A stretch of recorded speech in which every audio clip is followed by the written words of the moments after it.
Alô, amigos, um abraço a todos. A nossa entrevista do programa dessa semana é com o professor e ex-reitor da Universidade Estadual da Paraíba, Antônio Guedes Rangel Júnior. Rangel ocupa desde o mês de março de 2023 a presidência da FAPESC, Fundação de Pesquisa do Estado da Paraíba, e veio bater um papo conosco que eu tenho certeza será agradável para você. Eu sou Paulo Roberto, estou na Rede ITA e o Ponto a Ponto está começando.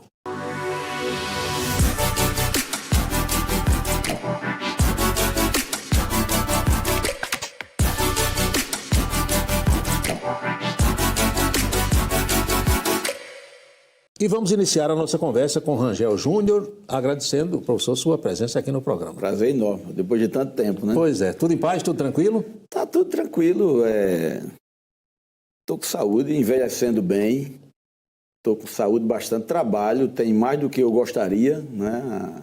A vontade é muito mais de fazer outras coisas por conta de um projeto de aposentadoria, mas estou muito bem, satisfeito com as coisas e... Bom é a saúde e bom é estar produzindo, né? Porque... eu faço 63 anos esses dias agora. A menina estava perguntando, o professor tem uns 45 Não tomo nenhum remédio de uso contínuo. Sim, só aquele que a gente já conhece. Sim, remédio líquido. Que é indispensável. Daqueles que se compram em bodega também, pois né? Isso aí nos engenhos. Não pode faltar não. Mas estou bem, tranquilo e a cabeça boa, produzindo coisas, criando sempre que posso. Sala de aula permanece? Não, sala de aula no mês que eu assumi a FAPESC, foi exatamente no mês que eu estava me preparando para me aposentar, porque eu tinha decidido, ali em janeiro de 2023, quando ia começar o período letivo na UEPB, eu decidi que estava encerrando minha carreira, né? O ano depois da pandemia foi um ano de testes, mas eu descobri que preferia fazer outras coisas. Aí, depois que entrei na FAPESC, fiquei segurando um pouco mais, mas sem sala de aula. Mas tem saudade da sala de aula? Uma palestra que sempre que alguém me chama, eu adoro, porque assim, eu vou para uma aula, por exemplo, de psicologia, que é a minha área de trabalho. Então, um determinado conteúdo ligado a principalmente envelhecimento, que era a área que eu vinha trabalhando nos últimos anos, a psicologia do envelhecimento. Então, eu gosto de ir para fazer uma aula. Eu não ganho nada, né? Não preciso preparar uma aula como no sentido de não vou fazer avaliação, não vou fazer nada, mas é uma mistura de palestra, bate-papo e aula, e isso me dá um prazer enorme e o feedback ali da turma, de todo mundo, é algo fantástico. Isso é o pagamento. Né? Alguma palestra aqui e acolá também. Né? Faz bem. E é muito bom. Agora, Rangel, como é que ia descampar a pesquisa na Paraíba? Paulo, a Paraíba, nos últimos, principalmente eu podia dizer assim, nos últimos 10 anos, tem se destacado bastante no cenário nacional e com um desempenho muito bom. A gente tem áreas de pesquisa na Paraíba que são destaques no país e em alguns aspectos no mundo inteiro.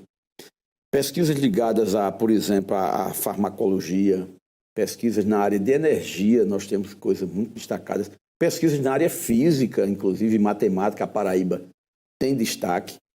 E outras áreas, como a biologia, a paleontologia, já tem também alguns destaques. No campo da agricultura tem alguma coisa também? No campo da agricultura, a Embrapa é o maior sucesso. Né? As universidades têm desenvolvido areia, principalmente, e o campus o campus 1 aqui da UFCG tem trabalhos muito destacados.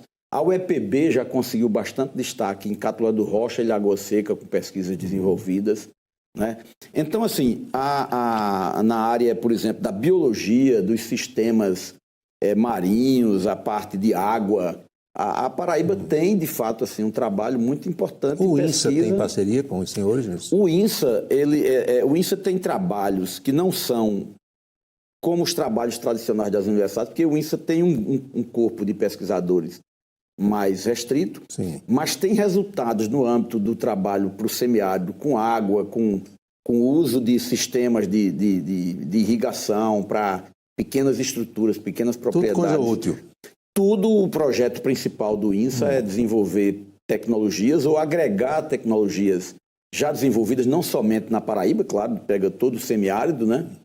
Mas tentar agregar essas coisas para dar respostas, para Coisas que tenham, a sociedade. Que tenham aplicação direta, né? A ideia de pesquisa pura ou pesquisa que, de longo prazo, esse fica muito mais nas universidades, né? Porque é de fato o locus desse tipo de pesquisa, que é a universidade. Às vezes alguém diz, para que serve pesquisar física? Ora, as grandes riquezas da humanidade, hoje, principalmente quando se trata de tecnologia, essa coisa toda, é resultado de pesquisa, principalmente com física, matemática e química. É verdade. Então a gente conversando aqui, eu lembrando do Humberto de Campos, meu saudoso companheiro de rádio. Você conheceu bem, professor demais, também, e aí acompanhei comunicação, né? E aí Humberto brincava com os procuradores. Quando o sujeito é promotor, passa a procurador. E Juraci Pedro Gomes, que era presidente da Federação Paraibana de Futebol, era procurador do Estado. De um tempo em que o governador nomeava, você vai ser procurador, aí nomeava e tchau, ficava. Tem um vivo ainda. Como auditor fiscal também, né? Era assim, o governador escolhia alguém e botava lá. Aí Humberto de Campos encontrava Juraci no Amigão, no Almeidão, aí dizia, Juraci, que ele era procurador, está procurando o quê? Aí Juraci dizia, o contra-cheque no fim do mês, aí caíam os dois na gargalhada. Então, quando a gente fala muitas vezes em pesquisa, para o leigo, para a pessoa que desconhece o campo da pesquisa, aí alguns dizem, está pesquisando o quê? O que é isso? Então, eu quero perguntar ao professor, como é que se forma um pesquisador? Como é que a pessoa resolve pesquisar? Para ficar bem claro para quem está nos vendo em casa. Isso, é interessante demais isso, Paulo. Eu até lhe agradeço pela pergunta, porque é uma oportunidade rara que a gente tem de mostrar para as pessoas, digamos assim, pessoas leigas, Sim. O que é que faz um pesquisador. A gente inaugurou aí, quando eu entrei na FAPESC, um podcast lá na Fundação, no YouTube, que era exatamente para dialogar com pesquisadores, para desmitificar ou desmistificar, como alguns usam, o que é que faz o pesquisador, né? Para mostrar o dia a dia. O pesquisador é um trabalhador como qualquer outro. O diferencial principal do seu mistério, do seu ofício, é que o pesquisador, o que faz ele ir para a pesquisa é uma inquietação enorme com o conhecimento. Então, ele tem sede de saber. Você tem uma taça que é muito boa, mas o sujeito olha e diz, essa taça podia melhorar, ela podia ter um detalhe, né? No formato, e vai estudar uma cadeira, um fenômeno físico, um fenômeno da natureza, uma situação qualquer, até que vê na rua. Eu quero criar um pneu que não seque com prego, pronto. E aquilo que falta acontecer ainda. Parece. A busca da pesquisa aplicada, né? Exatamente. Tem uns desafios aí, parece que tem um desenvolvimento de pneus em alguns lugares aí que tem um tipo de borracha que não usa ar. Não usa ar, exatamente. Maciça. Espero que chegue. Vai ser bom, né? Inclusive, para bicicleta e moto. Essa semana, andando de bicicleta com a turma no meio do mato aí à noite, teve um pneu furado. E nós perdemos quase 40 minutos para trocar esse pneu do mato à noite e não deu certo. Tivemos que sair empurrando até queimadas para depois ele voltar a pegar um carro e tudo mais. Mas alguém desenvolver uma pesquisa nesse sentido. E mesmo com a modernidade que tem, né, um líquido que se usa para autocolante ali, enfim. Então, o pesquisador ele é movido por essa inquietação, pela descoberta. Muitas vezes o que o pesquisador busca desenvolver não é algo para uma aplicação imediata. Sim, demora, né? E há avanços enormes na humanidade que são resultado de pesquisas de 10 anos, de 20 anos, de 30 anos, que um começou, às vezes nem terminou, outro que entrou ali no meio daquela pesquisa continuou. Então, aquela ideia da pedra que você dá 100 marretadas para quebrar, e quebrou na 100ª, mas não foi a 100ª que quebrou. Foi uma junção de todas as outras. Teve 99 antes. E foram rachando. Que foram trabalhando ali. Então, o trabalho de pesquisa, ele tem muito disso. Algo que tem que ser paciente, tem que ser muito racional, muito pé no chão. E é muito raro uma pesquisa que não dá em nada. Quase todas têm resultados, resultam em alguma coisa. São pouquíssimas as pesquisas. Às vezes o resultado não vem no tempo que se quer, mas se acumula um conhecimento que Einstein não desenvolveu a teoria da relatividade sozinho, nem pegou do zero. E me parece que muitas vezes o sujeito vai aqui num caminho e ele descobre outra coisa que nem estava pensando em descobrir. Ele vai naquela pesquisa ali e encontra outra coisa no meio do caminho. Esse gancho é importante. É a essência do pensamento científico. Você não pode se agarrar a uma ideia pré-concebida, quer chegar a determinado resultado. A prática o teste, a experimentação vai dizer que aquela resposta que você acreditava ser a melhor, uma tese, digamos assim. Sim. O que é uma tese? Nada mais é do que uma ideia que você concebe e diz, isto aqui ocorre por conta de tal fenômeno. Eu quero que aquilo ocorra por conta disso. Não é? E se a vida, no meio da pesquisa, mostra que aquele caminho era errado, ele tem que ir para outro lugar. Olha o que o Reginaldo está lembrando ali. É bem a área dele, Reginaldo Bastos. Ele disse, Viagra foi descoberto como vasodilatador para outras partes do corpo. E descobriu-se que ele poderia irrigar os vasos sanguíneos do órgão sexual masculino. Olha exatamente. O Botox... É usuário, né, cara? Sim, esqueci o nome técnico agora. Botulínica, esqueci o nomezinho primeiro. Né? É como se fosse uma vitamina, né? Bom, deixa para lá. Então se descobre para uma coisa e tem outros, né? Tem remédios. Eu estava discutindo essa semana citrato de clomifeno, que é uma descoberta de um material, um produto que foi originalmente feito e produzido para resolver um problema de hormônio com mulheres. Sim. E ao longo do tempo e do uso se descobriu que ele também tinha uma função importante para homens. Ou seja, isso é a pesquisa científica. Não se pode ser um cientista dogmático. Um cientista não pode ter um pensamento dogmático, trabalhar com pré-conceitos, com visões preconcebidas, porque isso contraria frontalmente o pensamento científico. E esses pesquisadores, a Liliane está avisando ali que está quase no final do tempo desse primeiro bloco, dá para a gente conversar aqui o dia todo, se ela deixar, né? Esse pessoal se descobre pesquisador como? É aquele sujeito que é inquieto desde jovem, um professor pardal da vida, digamos, que quer descobrir as coisas ali, quer inventar? O sujeito que desde menino já é buliçoso, né? Então, a gente fazia os carrinhos de madeira, de lata de óleo, de lata de leite em pó, né? Eu descobri que eu sou buliçoso, mas não tenho muito perfil de cientista. Sim. Eu, por exemplo, descobri na pandemia que era capaz de consertar violão. Olha aí. E eu comecei a consertar violões, apesar de estar devendo alguns amigos alguns violões guardados. Eu era capaz de quebrar violão. Tem gente que diz, eu bato violão.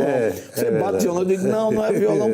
Tem gente que tem habilidade para bater, mas não é o certo, né? Então, eu descobri isso, mas descobri por quê? Porque eu era um consertador de brinquedos, de coisa eletrônica, até relógio eu desmontava para tentar montar de novo. Sobrava um bocado de parafuso, mas às vezes sobrava, e rádio eu consertei, e hoje eu conserto coisas em casa. Então, eu descobri isso, mas o pensamento científico, ou a pessoa descobre geralmente que tem uma vocação, para usar um termo comum, né?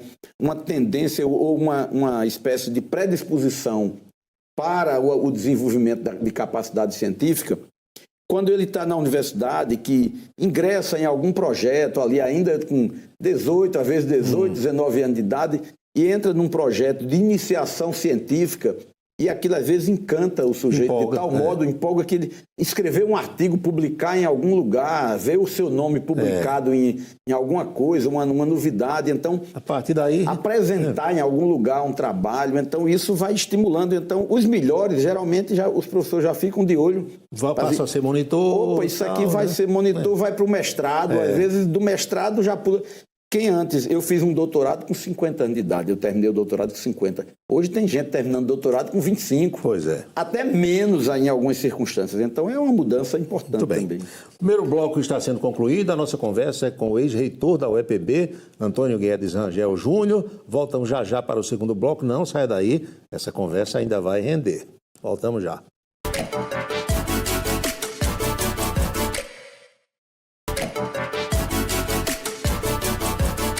Amanhã tem mais uma batalha de vizinhos. O Anderson e Sérgio vão mostrar tudo o que sabem na cozinha. E 24 horas antes da estreia, você já vai poder votar no seu chefe favorito no Instagram da Compre Mais.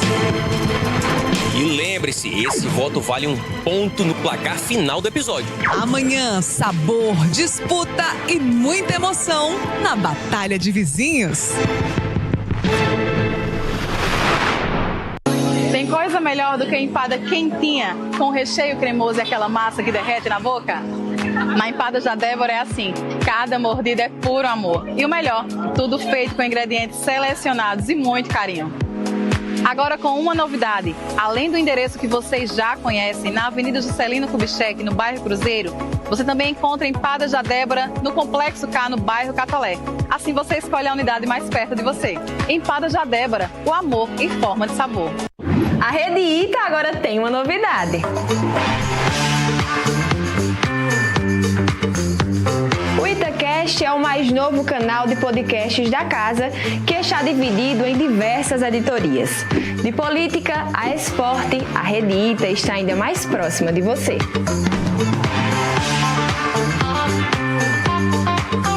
Um trecho de cada episódio vai ao ar na TV e pode ser conferido na íntegra através do YouTube e do Spotify.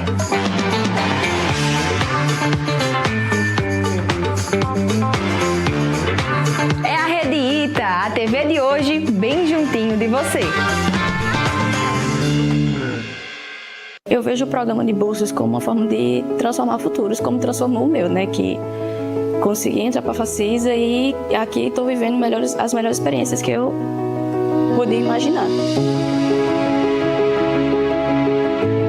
Eu conheci o ProBem através de meus colegas mesmo de escola. A gente estava no período de escolha de curso, de faculdade, aí eles disseram, olha, tem um ProBem, que é com a Facisa, faz sua inscrição. Eu fiz minha inscrição, desde que eu fiz a inscrição, eu digo, eu vou passar.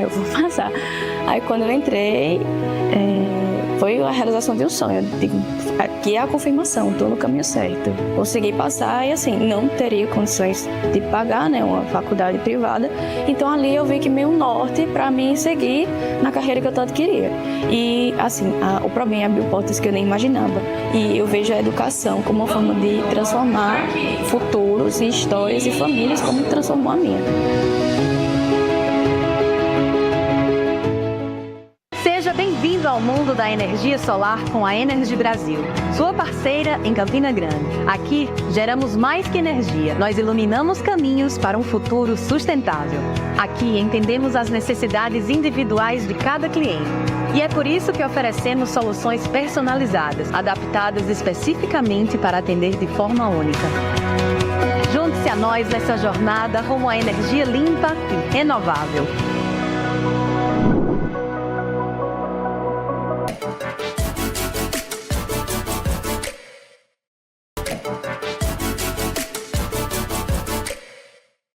Estamos de volta com o Ponto a Ponto. Nosso entrevistado é o ex-reitor da UEPB, Universidade Estadual da Paraíba, e hoje presidente da FAPESC, Antônio Guedes Rangel Júnior, professor Rangel Júnior. Rangel, nesses quase 3 anos à frente da FAPESC, fale assim sucintamente dos resultados. Têm sido bons? Tem sido interessantes. A FAPESC tem uma credibilidade muito grande junto à comunidade científica. Está ligado ao Parque Tecnológico, de algum modo? Fisicamente. A gente tem parcerias interessantes entre Parque Tecnológico e FAPESC, mas as duas estruturas foram criadas pelo governo do Estado e funcionam dentro da mesma área física. Né? O parque agora está num processo de expansão, né, com recursos federais e tem um bloco enorme sendo construído lá. Inclusive, tirando a vista de parte de Campina Grande, que lá de cima ali, né, que tinha ali naquela região. Mas é uma estrutura que vai aí ser muito importante também para o ecossistema de inovação, tecnologias, e aqui em Campina Grande, na região.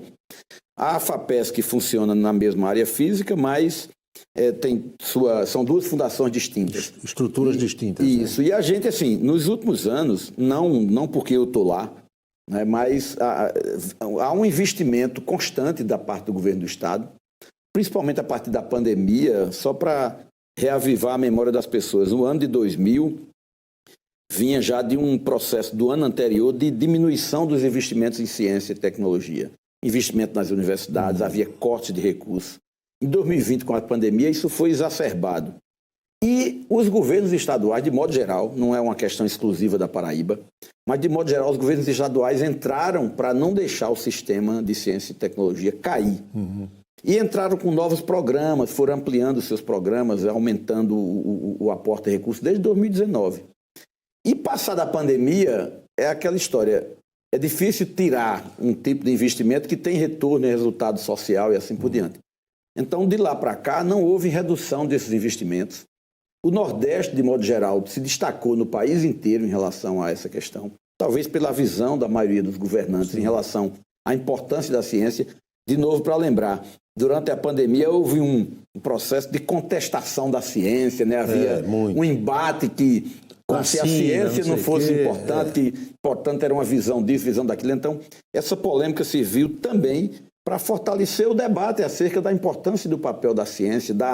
A ciência não é para você ter fé nela, é para você confiar, para você acreditar naquilo, porque não é resultado de um processo em que você precisa acreditar no que não vê, como é o processo de formação espiritualista, religioso, de crença. Na ciência que você vê o resultado. A ciência é coisa que você tem que confiar. Confiar porque há um sistema... E é algo que se concretiza no seu dia a dia, né? Você não vai tomar um remédio achando que aquele remédio vai lhe matar, né? Mas quando o remédio chega, às vezes a Anvisa demora a liberar uma medicação. Alguém, não, esse remédio é usado em país tal e aqui não foi liberado. São regras que cada país, cada nação tem. Então, a ciência é nesse sentido. Então, na Paraíba, de fato, a gente percebe melhoras significativas, né, ano a ano. Às vezes não dá para dar saltos, porque saltos na história não acontecem todos os anos, né? Você tem uma posição que às vezes dá um crescimento, é como um avião quando decola, né? Ele precisa subir, mas depois ele estabiliza na velocidade de cruzeiro. Ele não pode ficar subindo direto, senão não volta mais. Então, até por uma questão orçamentária, a economia que não parou de crescer nos últimos anos, mas deu uma estabilizada numa média de pouco crescimento no mundo inteiro, né? E a ciência acompanha, né? A gente acha que o país está em crise, mas o Brasil está na quinta média de crescimento mundial hoje, né? É verdade. Então, a própria China está crescendo menos, né? O mundo todo passa por isso, né? Então, eu diria que o investimento do governo do Estado em ciência, tecnologia e inovação, por intermédio da FAPESC e da Secretaria de Ciência, Tecnologia, Inovação e Ensino Superior, foi criada neste governo, pelo governador João Azevedo, tem dado mostras era o Cláudio Furtado na época. Né? Cláudio Furtado foi presidente da FAPESC, foi secretário de Educação e o primeiro secretário de Ciência e Tecnologia da Paraíba, atual. Eu lembrei agora da ministra Luciana Santos. Tem parcerias com o governo federal, FAPESC também? Tem muita coisa importante. Eu diria que quase todos os editais nacionais que são lançados pelo CNPq, diretamente por estruturas do Ministério da Ciência e Tecnologia, FINEP, quase todos têm parceria com o governo do Estado, né? Com os governos estaduais, de modo geral. Porque os programas são executados nos estados. E ministério nenhum tem pernas suficientes para acompanhar todo o desdobramento da execução das coisas. Tanto é que o SUS só tem o êxito que tem, né? Um programa gigantesco para atender uma demanda de um país desse tamanho, né? Que é enorme, que por mais criticado que seja, mas o SUS ele tem uma lógica de funcionamento que só acontece porque ele é municipalizado, estadualizado e somente a gestão ou então situações de grande complexidade é que são gerenciados ou geridos pela União. As superintendências regionais existem para isso com os estados ali, com os municípios. Né? E a execução nos municípios, a descentralização é que garante que isso... Então, na ciência e tecnologia acontece muito disso.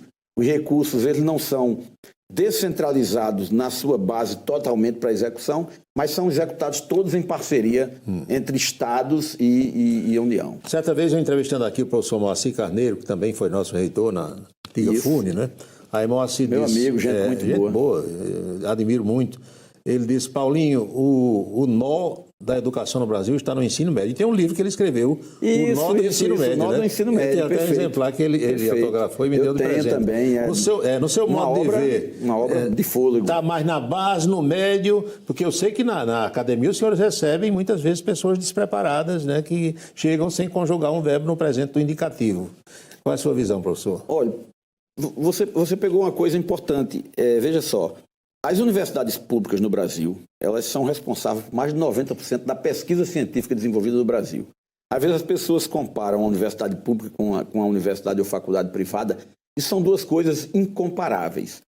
Eu diria assim, uma Ferrari é um carro, tem um motor, tem 4 rodas e tem um assento. Uma Ferrari de corrida já é um carro diferente daquela que se compra para usar. E um Fusca também tem 4 rodas, um motor, assento e tudo mais. Mas são duas coisas, duas grandezas que não dá para se comparar. As universidades públicas no Brasil, elas não são universidades que formam pessoas somente. Elas formam pessoas dentro de um padrão de conhecimento que busca a ciência, a pesquisa científica.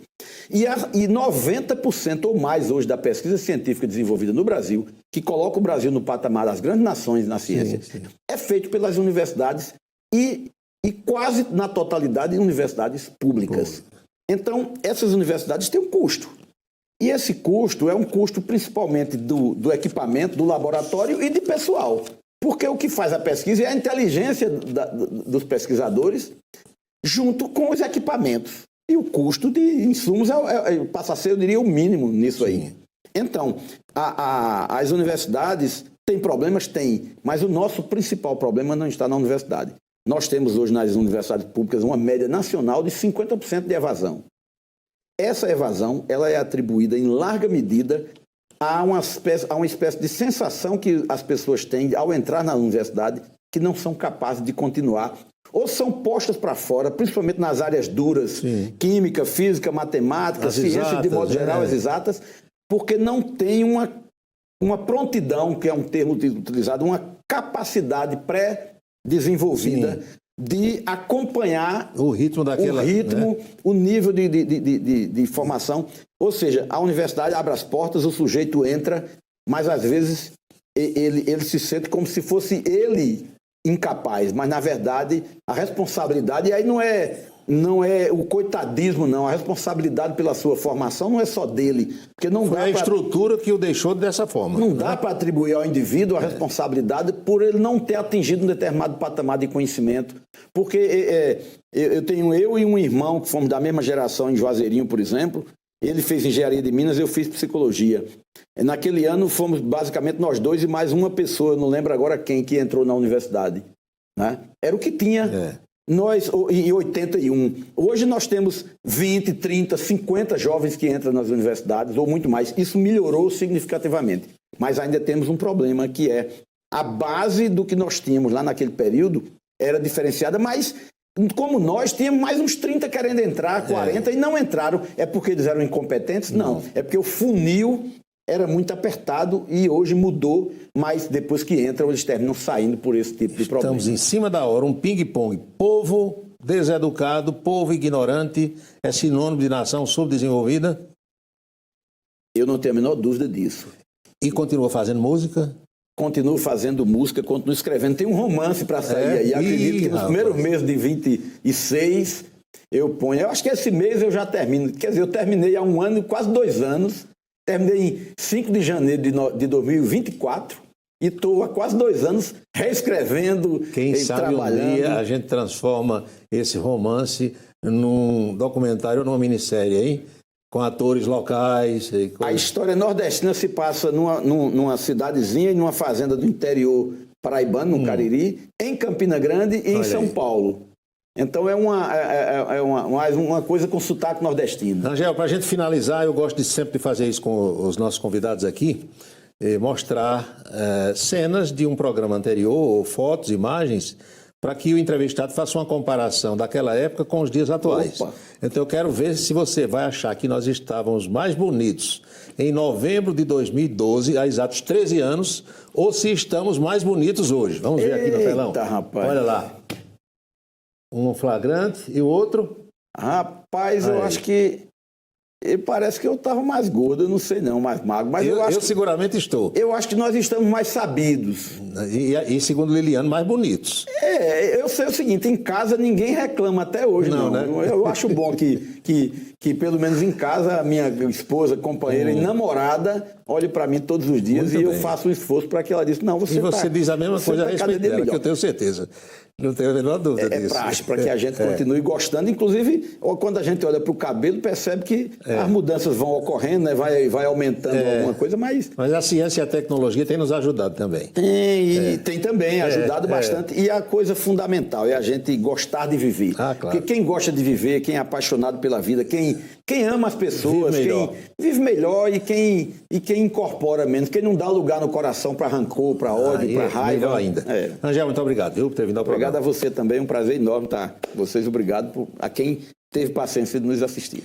E a você de casa, o nosso melhor agradecimento. Encontro marcado para o próximo Ponto a Ponto. Felicidades e até lá.